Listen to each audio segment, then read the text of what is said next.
Langkah tanggap darurat atasi bencana di Kudus. Akibat banjir yang melanda sejumlah daerah di Kabupaten Kudus beberapa waktu lalu, beberapa infrastruktur rusak berat, salah satunya jembatan dan jalan pantura yang menjadi akses utama menuju kota lain. Menurut data yang dihimpun pemerintah Kabupaten Kudus hingga Selasa 28 Januari, sarana publik yang rusak akibat banjir diantaranya 6 unit jalan dan jembatan sebanyak 10 unit. Menanggapi hal itu, Bupati Kudus Haji Mustafa menegaskan bahwa pemerintah Kudus akan segera memperbaiki infrastruktur yang rusak. Bagaimana untuk memulihkan atau memperbaiki?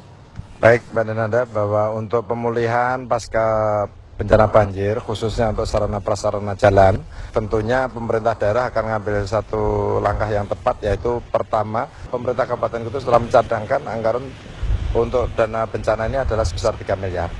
Lah, untuk itu sarana-prasarana ini saya perintahkan kepada Dinas Bina Marga, utamanya adalah satu untuk mengcover sementara ini adalah untuk lubang-lubang yang tadi Mbak Denanda sampaikan, bahwa ini semuanya untuk menutup sementara jalan ini sehingga untuk memberikan keselamatan dari para pengguna jalan.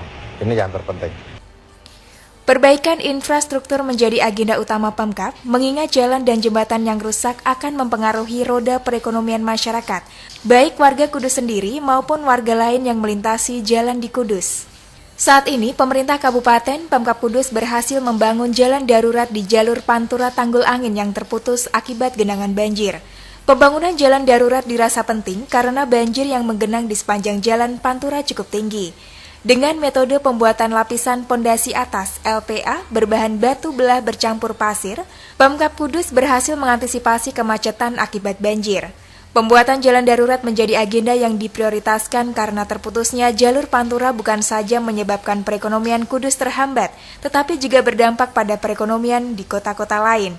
Pemkab bersyukur karena saat ini pembangunan jalur tersebut sudah selesai, sehingga jalur Kudus Demak bisa kembali beroperasi. Setidaknya, solusi darurat yang ditempuh Pemkab Kudus bisa mengantisipasi macet yang tak berkesudahan.